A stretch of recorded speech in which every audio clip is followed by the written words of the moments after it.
동남권 신공항과 관련해 정부가 수요 조사를 한 뒤 타당성 조사를 의무적으로 실시하겠다고 밝혔지만 새 정부의 신공항 추진 의지에 대한 의혹이 가시지 않고 있습니다.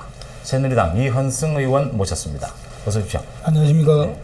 이렇게 자꾸 의혹이 생기는 이유가 예. 새 정부 들었었던 뭐 대통령이나 누가 강력한 의지를 밝힌다든지 이런 게 없었단 말이죠. 예. 어떻게 보십니까? 그 최근 1년의 그 과정을 보면은 저는 그 신공항 추진이 반드시 그 된다고 보고 있습니다. 왜냐하면은 그 신공항 필요성에 대해서 그 대통령께서 누구보다 잘 그 인지하고 계십니다.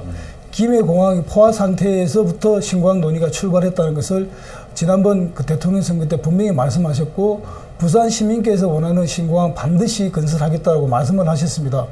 제가 그 더 믿음이 더 가는 이유는 내년도 그 예산 신청안을 보면은 그 20억이 입지 타당성 조사 예산 20억이 포함이 되어 있습니다. 이것만 보더라도 의무적으로 하겠다고. 이명박 대통령이 그 신공항 추진을 포기하겠다고 하셨을 때 박근혜 그 당시 이제 새누리당 의원이었죠. 대구에 가서 신공항은 추진되어야 한다. 꼭 필요하다 이런 이야기를 했단 말이죠. 새 정부 들어서 대통령이 한번 의지를 표명하는 것 어떤가요? 그렇게 되면은 뭐 누구보다 더 확실하겠죠.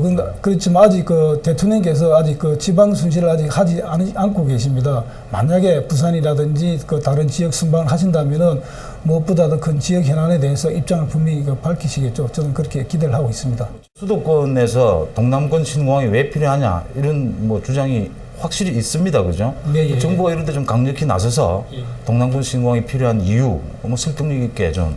그래서 저는 이제 그 현재 국토교통위원회에서 그 많은 문제 제기를 하고 있습니다. 그게 왜냐하면은 부산에 남북권에 그 신공항이 있기 때문에 이분들께서 반드시 외국을 가려면은 인천 신공항으로 와야 됩니다. 그러다 보니까 인천 신공항에 대한 그 수요가 더 늘어나기 때문에 인천공항이 좁다 해서 그 새로운 그 공항을 확장을 하려고 하고 있는데, 만약에 가덕이라든지 남북권에 동남권에 새로운 국제공항이 생긴다면은 남북권에 있는 모든 주민들께서 서울 인천공항을 이용하지 않고 남북권 동남권에 있는 가덕 신공항을 이용을 하시면 훨씬 편리하게 되겠죠. 저는 그렇게 기대하고 있습니다. 요즘 또 정치권에서요. 기초선거 그 정당 공천제 폐지. 이건 뭐 사실 겉다르고 속다른 게 사실입니다. 의원님은 어떻습니까?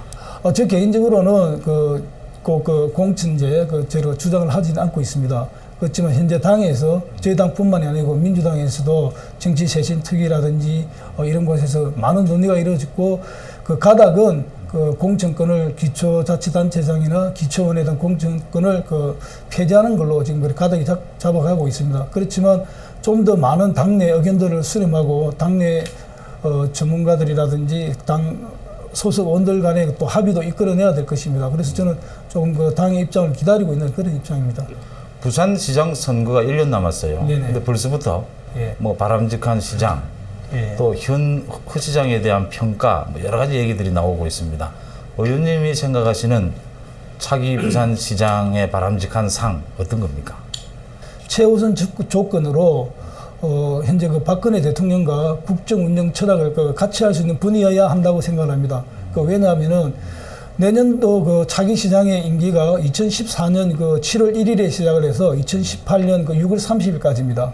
대통령 임기도 2018년 2월 24일 자정까지입니다. 그러면 거의 그 3년 한 7, 8개월 동안을 임기를 같이 하게 되는데, 정말 그 대통령과 같이 그 의견을 같이 하고 국정 운영 철학을 같이 그 공유를 한다면 우리 그 부산의 그 모든 사업들이 예산이 관계가 되고 또 국책 사업이 많습니다. 대통령 그 정말 그 코드를 같이 하고 국정 운영을 같이 한다면은 예산 지원이라든지 국책 사업이 그 결정하는 데 있어서 많은 도움을 받을 수 있다고 생각합니다. 또 현재 그 시장님께서는 그 행정관료 출신입니다. 정말 그 보면은 크게 무리하지 않고 안정적인 그 시정을 그 이끌어 왔습니다.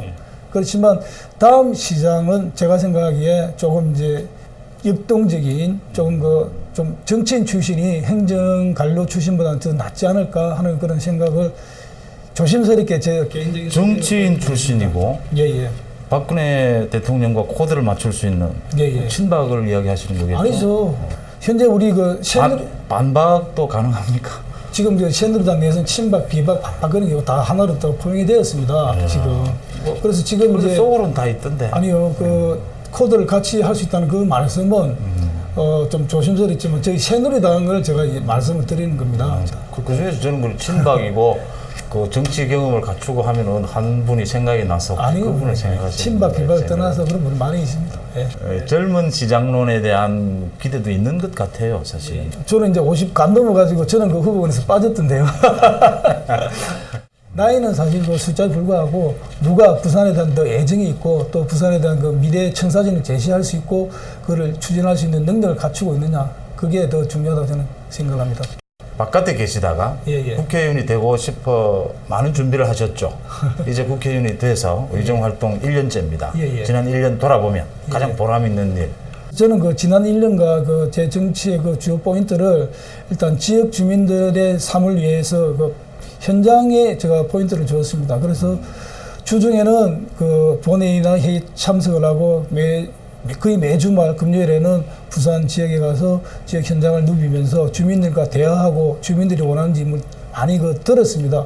그래서 정말 그 주민들께서 힘들어하시고 이거는 참 힘들겠지라고 하시면서 저희한테 건의하신 부분을 정말 힘들게 해결했을 때 그 뿌듯한 그 성취감 그게 그 정말 정치를 하면서 참 보람을 느낀 그런 것 같습니다. 바쁘신데 올라와주셔서 고맙습니다. 고맙습니다.